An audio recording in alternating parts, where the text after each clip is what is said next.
What have you been doing since you left St. Louis U High? Oh, since graduation, I started my own company. It's called D&D Concessions, and we operate probably 80% of all the food and beverage at St. Louis Lambert International Airport.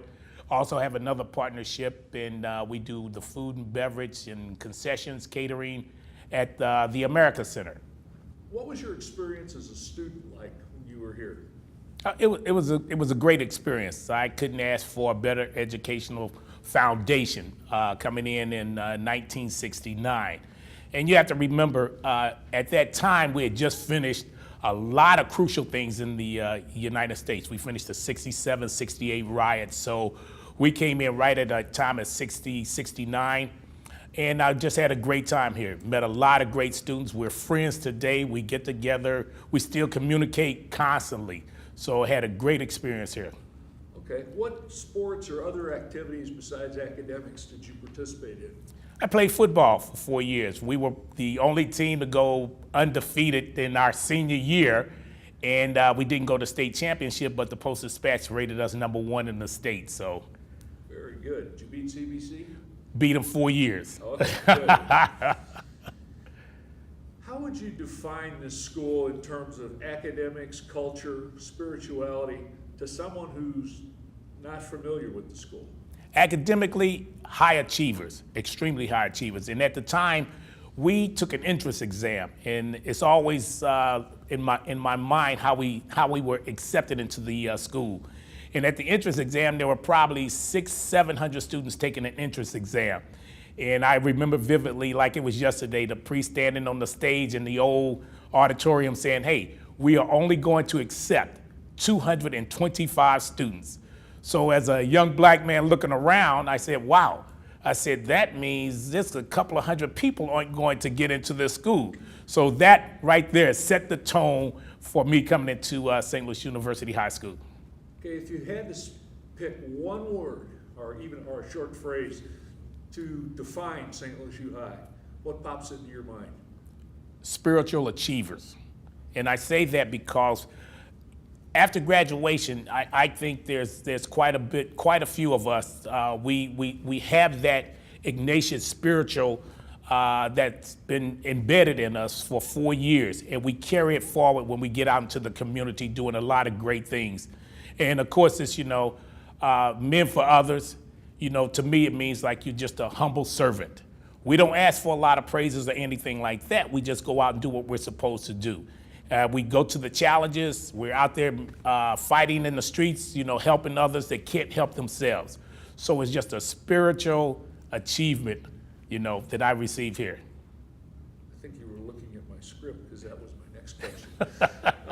I noticed too that the students these days have a senior project, service project. We didn't have that, I don't think. We had that. Had that. We had the senior project, and it was a great experience. It wasn't as long. I think it was, if I remember, it may have been probably a week long where we were absent from the school, and we went out to the community doing a lot of different projects and stuff. So it was a great experience to get out in the community. Okay, great. What makes SLU different from other schools around here, like our friends at CBC? I think this is, and I tell a lot of people, I say I would compare SLU, the alumni organization, St. Louis University High School, the only other alumni organization that I would compare to St. Louis U High would be Notre Dame. We have a strong alumni presence. We have a strong brotherhood. It's almost like a fraternity. I would never pass. I'm glad I never passed up a chance to come here. My parents were, adamant about me attending this institution. Okay. What are some of the more defining moments for you in your history with the school? Like, what was the most, and what of those, what was the most inspiring? Had a lot of them. I mean, just being, really just coming from an urban setting. And I can tell you, I kind of fell behind a lot when I entered as a freshman because I went to a public grade school, but I was a practicing Catholic. So I didn't have a lot of the religious training that a lot of my peers had. And I was kind of behind on that, missing a couple of things and stuff. So it was really challenging for me to try to play catch up, because I was always in the religion classes. I had to study that a lot harder than I had to do English, math, and history, because that was something that most of your schools taught. So the inspiring came from a lot of the teachers, the lay teachers, and the priests that were here. They inspired us to do excellence. They inspired us to achieve, I guess, what you want to call, we always strive for excellence. It was always one of those things, hey, you strive for excellence, and you always meet the challenge. You never give up. And that was something we were taught on the football field. It said, you gotta want it.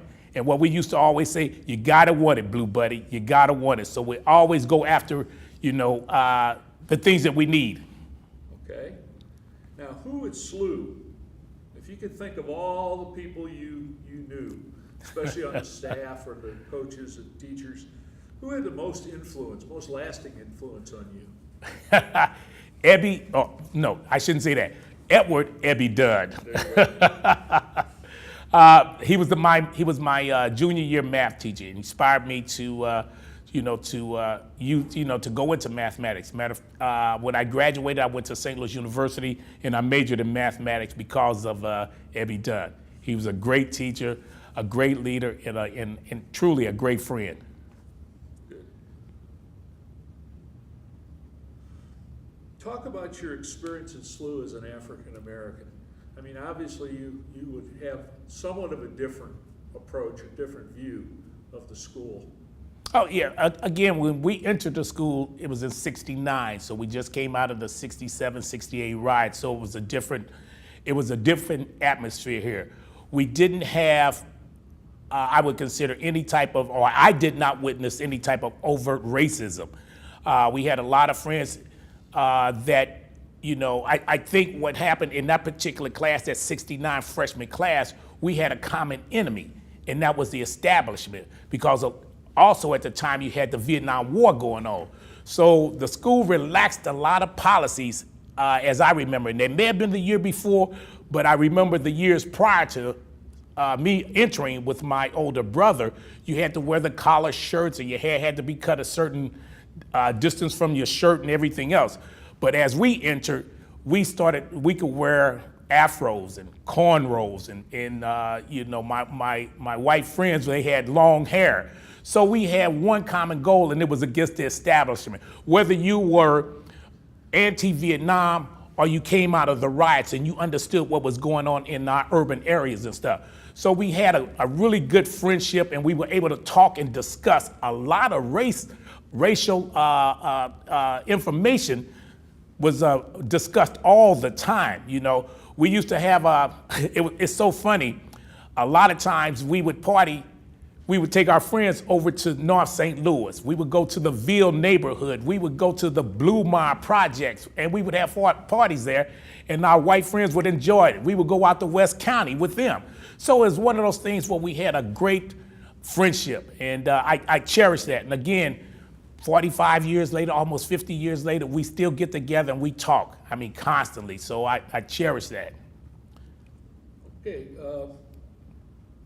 Do you feel the school, and how has the school become more inclusive throughout the years? It has and it hasn't. And I say that because, again, when I left, there was a lot of dialogue about racial issues. And you would think back in '69 to '73, we would, those things would be put behind us. And now today, you're looking at 2017, you're fighting the same thing. You're going through the same type of situation. Now, I'm not too sure if the students ever talk about those issues or it's quietly discussed in different segments or different corners. But I think the school needs to come together, or the student body needs to come together and just be openly about the race relations. I don't understand white America because I'm not white.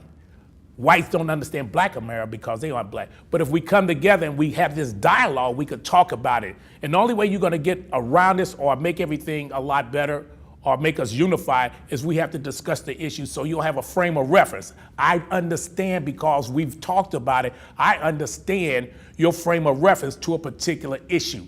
You understand my frame of reference. So I may disagree, but I'm agree because you're right, okay? Because, right, so you have to have that dialogue, and I don't think it's there right now. So you may have people discussing things separately, but they need to do it together.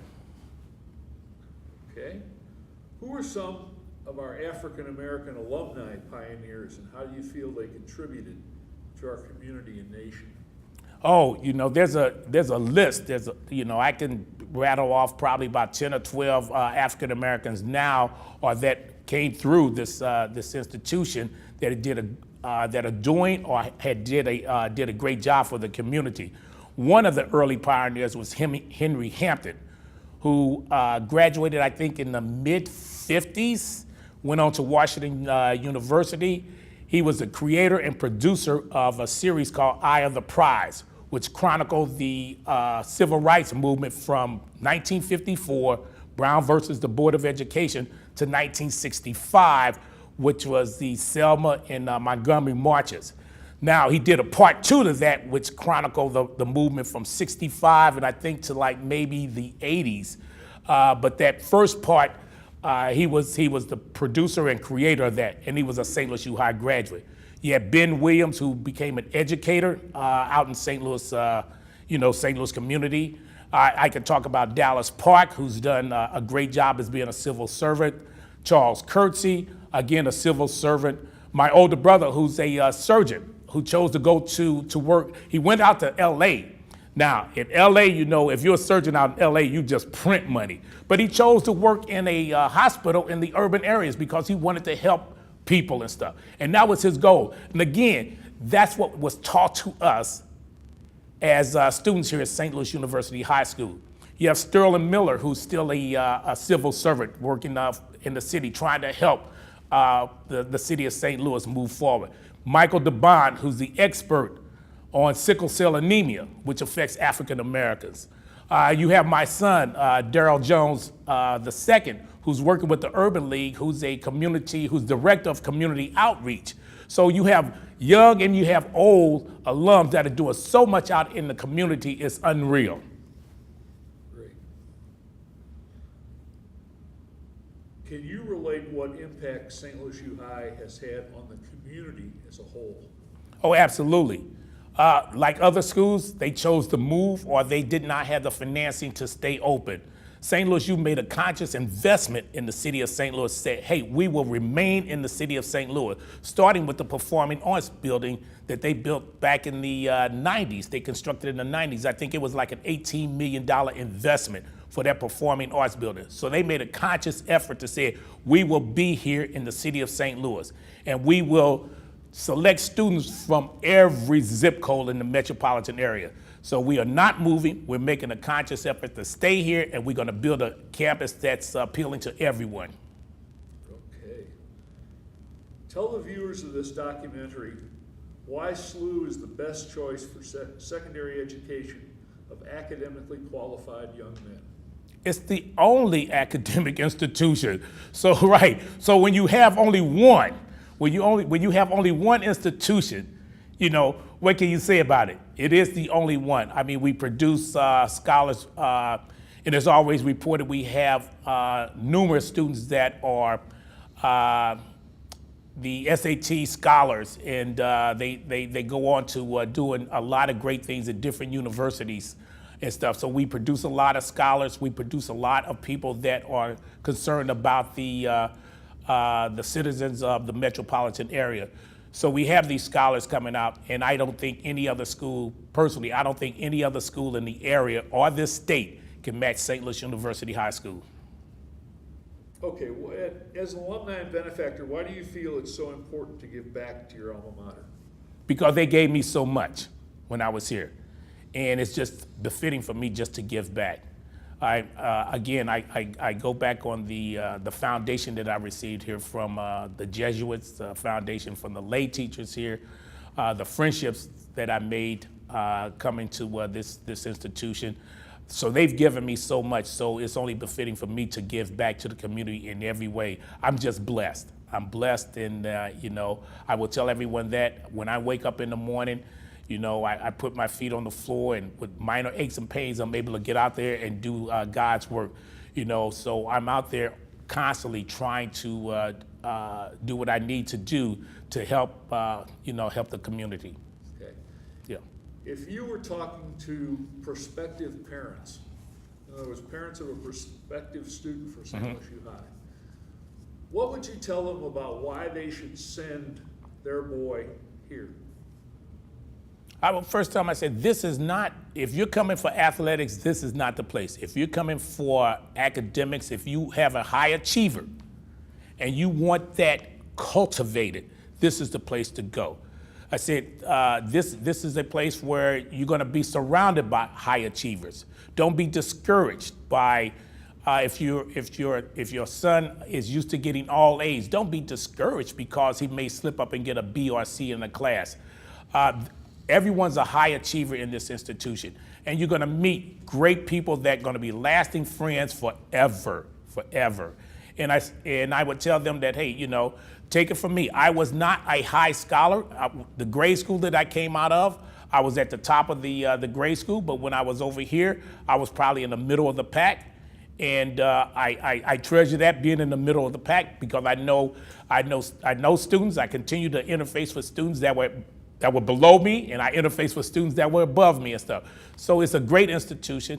But like I said, if you're coming for academics, it's okay. But this is a school for academics, and I think that it's a place where to nurture and cultivate the intelligence of your child.